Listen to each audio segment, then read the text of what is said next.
Salam à tous les amis, bienvenue sur FrenchPL pour cette nouvelle vidéo détente, un concept un peu original sur la chaîne. Même si on a déjà fait des vidéos FAQ, cette fois-ci je vous ai demandé de me proposer des dilemmes ou des tu préfères. Ça se passait sur Instagram, donc pour ceux qui veulent participer aux prochaines vidéos un peu interactives, n'hésitez pas à me suivre sur les réseaux, Twitter, Insta ou TikTok pour être au courant de tout. Un grand merci d'ailleurs parce que vous avez été presque 70 à participer sur Instagram. J'ai sélectionné 20 dilemmes, donc on va répondre à ça tranquillement. On s'installe, je vous laisse liker pour donner de la force et des référencements. Et évidemment, si je dis des dingueries dans la vidéo, n'hésitez pas à me le faire savoir en commentaire et je pense que je vais en dire.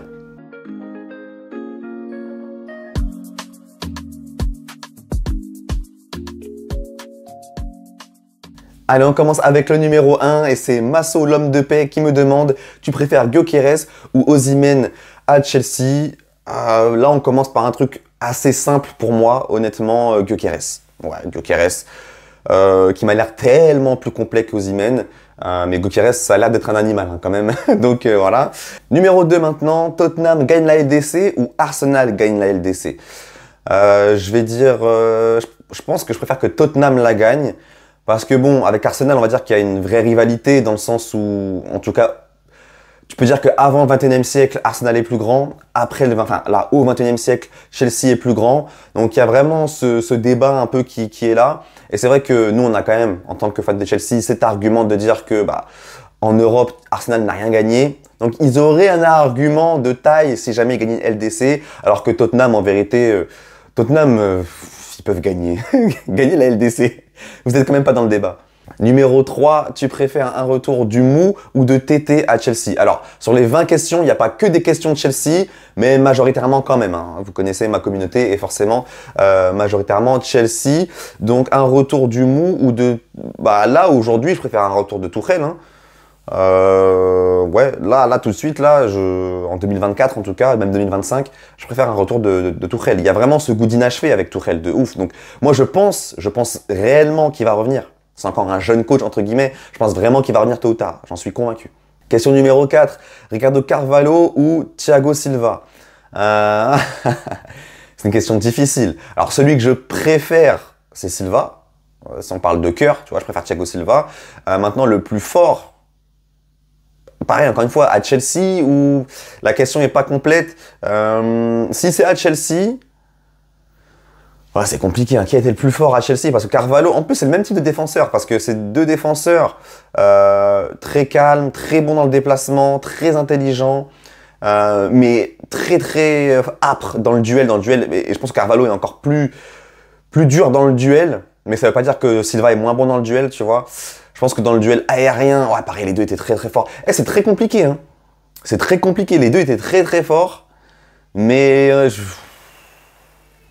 on va dire que je préfère Thiago Silva, mais on va dire que le plus fort a été Carvalho peut-être, parce que le duo qu'il a fait avec Terry, c'était juste incroyable. Et on le dit trop peu, hein, mais un duo très bien aidé par Cech. Ce duo était vraiment très bien aidé par Petr Cech, qui était le dernier rempart.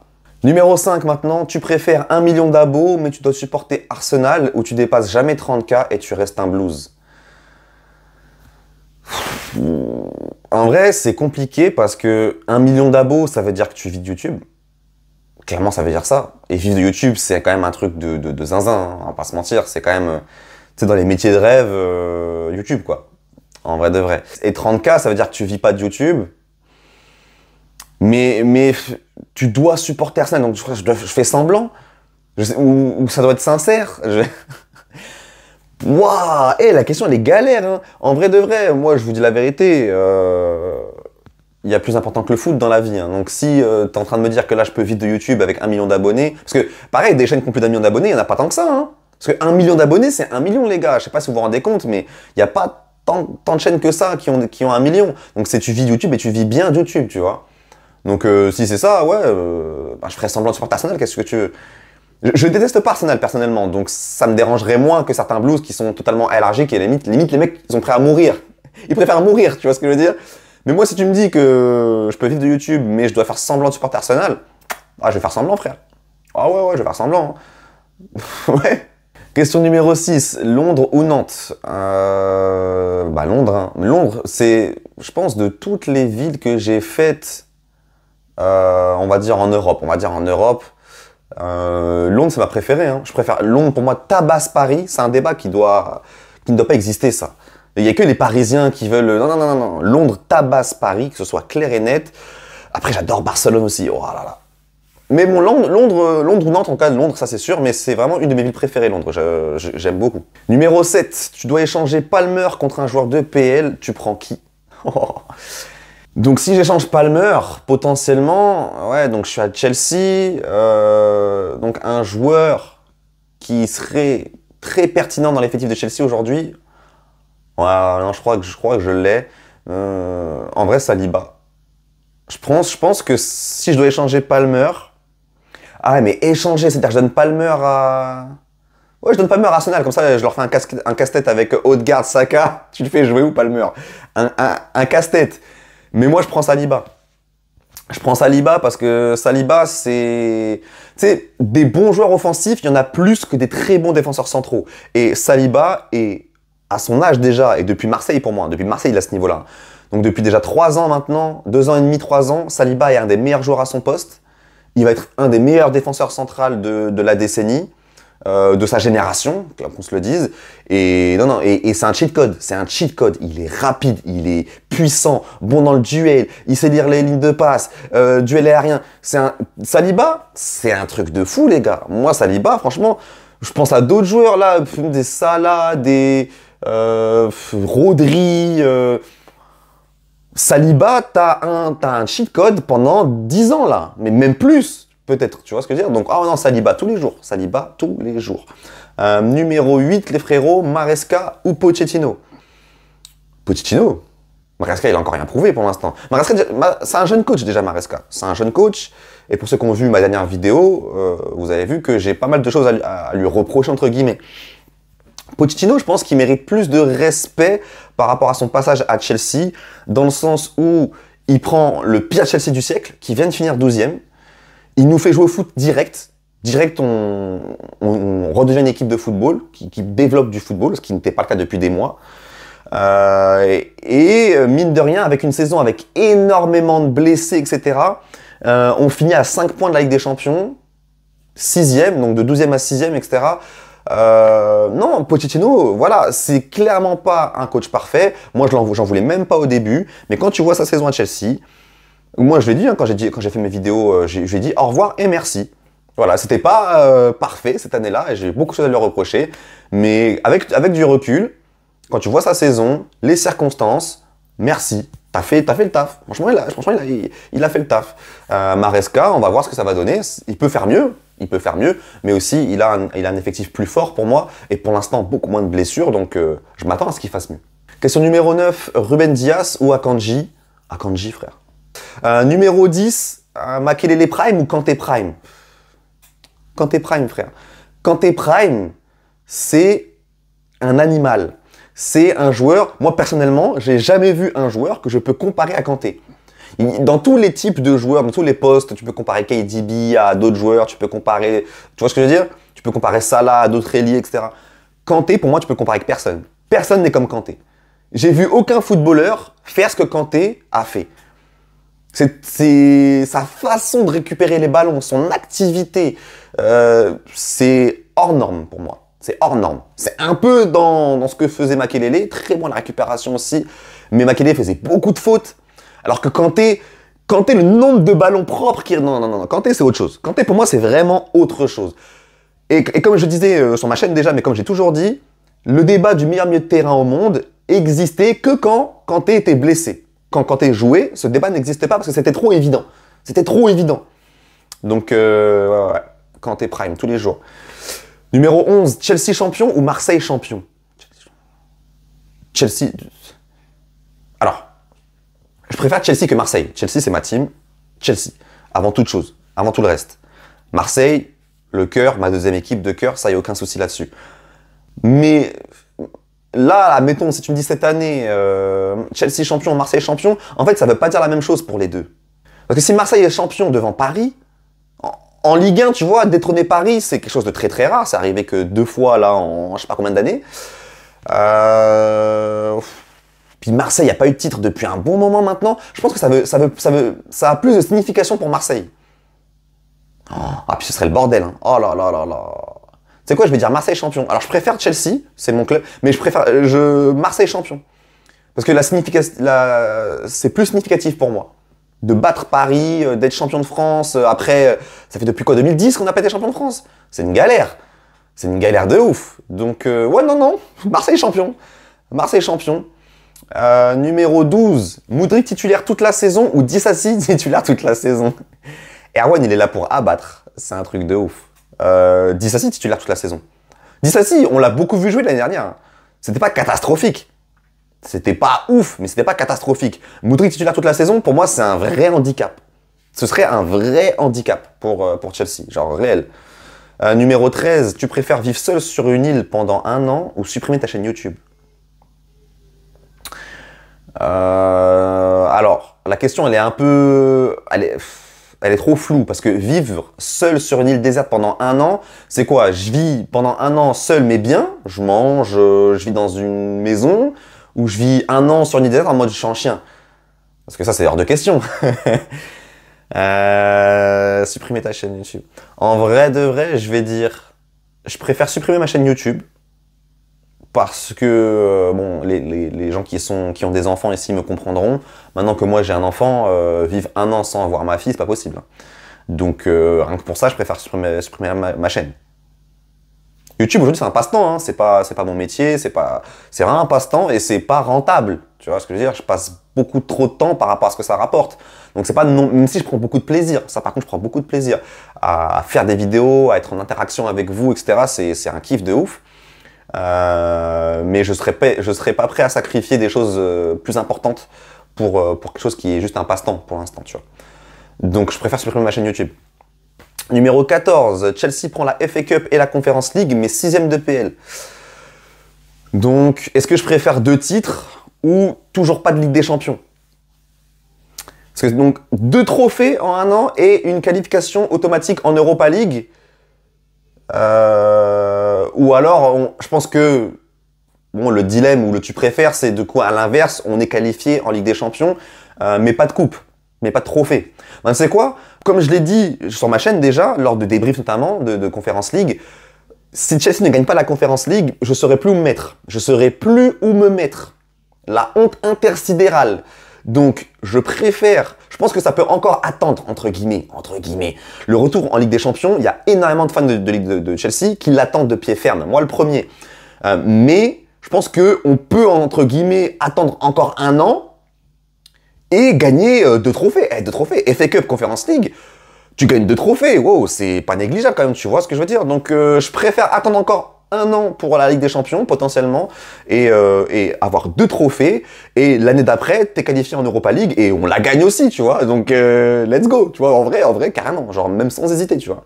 Numéro 15, tu préfères un retour de Potter pour 5 ans ou Palmer flop jusqu'en 2033? Je préfère un retour de Potter. Potter. Il a fait tellement de dingueries à Chelsea, il n'était pas prêt, c'était pas le bon timing, c'était pas le bon moment, etc. Mais pour autant, je pense pas que c'est un mauvais coach. Donc s'il revient pendant 5 ans, avec l'effectif aujourd'hui qui est plus mature, qui est plus prêt, etc. Et s'il a pas toutes les... Parce que Potter, surtout, il a eu une avalanche de blessures. Tu vois ce que je veux dire?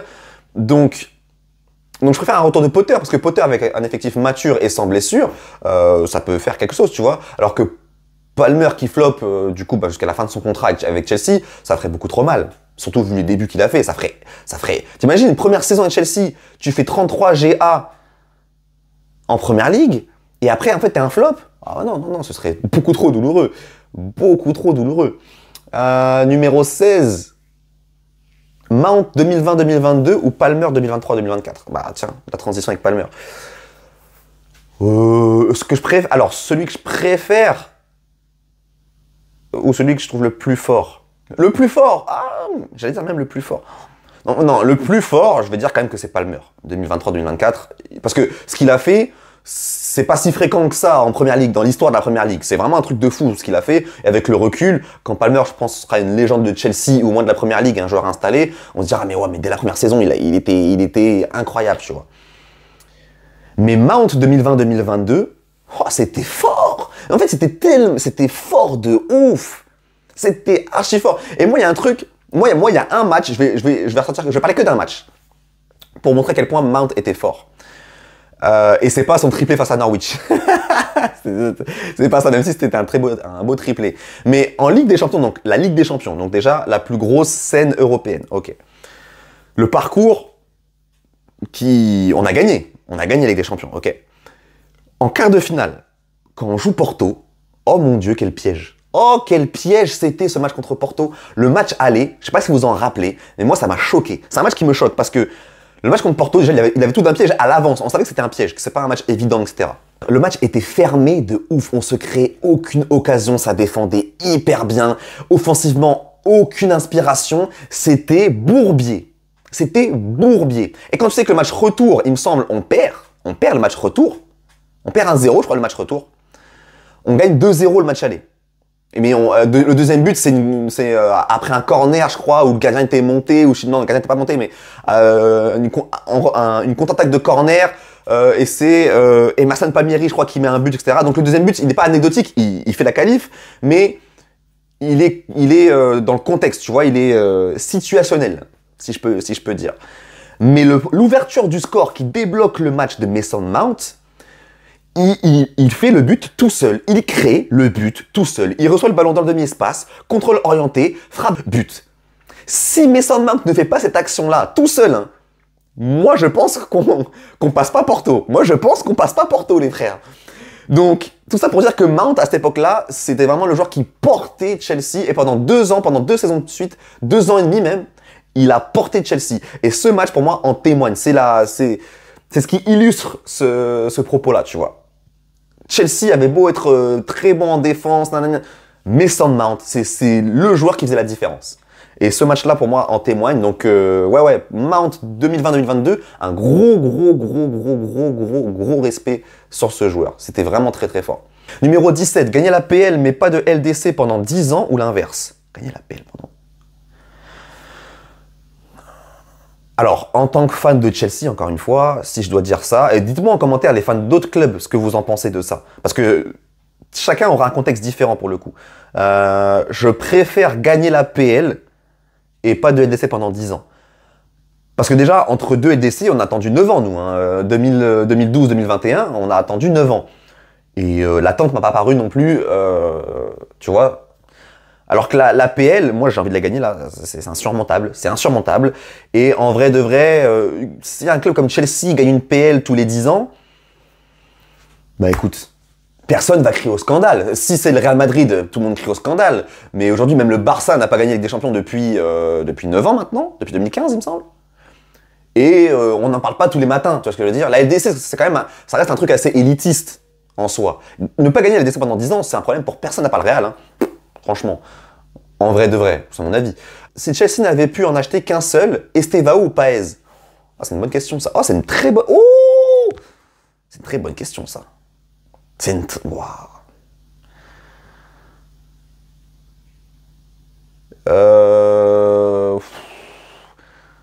Bon, on va dire que...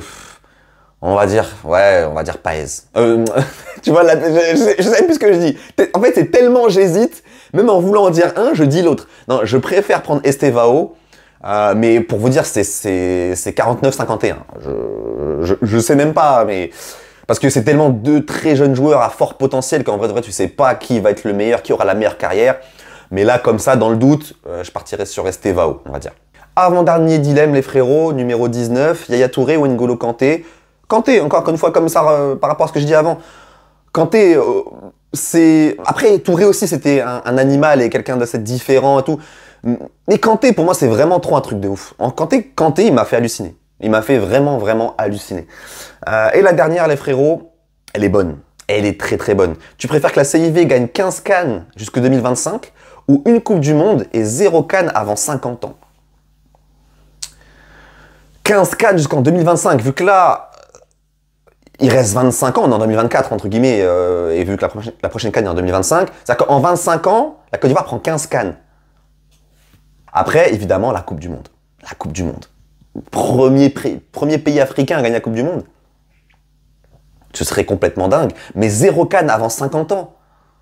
Moi, je préfère prendre 15 CAN, tout simplement parce que pour ce que représente le football au bled, la joie que ça amène aux gens, 15 CAN en 25 ans, bah c'est la fête du slip quasiment tout le temps, tu vois ce que je veux dire? Donc c'est incroyable. Alors que tu prends une Coupe du Monde, certes, tu vas célébrer ça comme jamais, on est d'accord. Et puis, après, en termes de renommée, tu pourras toujours te la raconter. À jamais les premiers, j'ai envie de dire, un peu, tu vois. Et puis, à jamais les seuls, peut-être. Hein. On ne sait pas si ça va se représenter, tu vois, un truc comme ça, une dinguerie comme ça.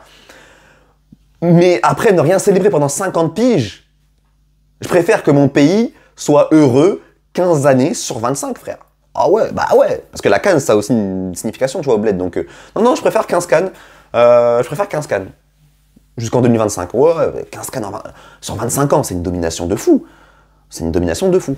Voilà la famille, on a fini avec cette vidéo dilemme et tu préfères. Donc je pense que j'ai dit plein de dingueries dans cette vidéo. Évidemment, dans les commentaires, ça va se lâcher, je sais. Mais bon, soyez courtois. Je pense qu'on aura tous des avis différents, évidemment, ça c'est sûr. Après, j'ai répondu aussi un peu la va-vite. Peut-être qu'avec un peu plus de réflexion, j'aurais donné certaines réponses différemment. Mais globalement, voilà. En tout cas, j'ai donné mes réponses. Merci encore pour vos questions, c'était incroyable. Et puis on se dit à très très vite sur French PL. Ciao.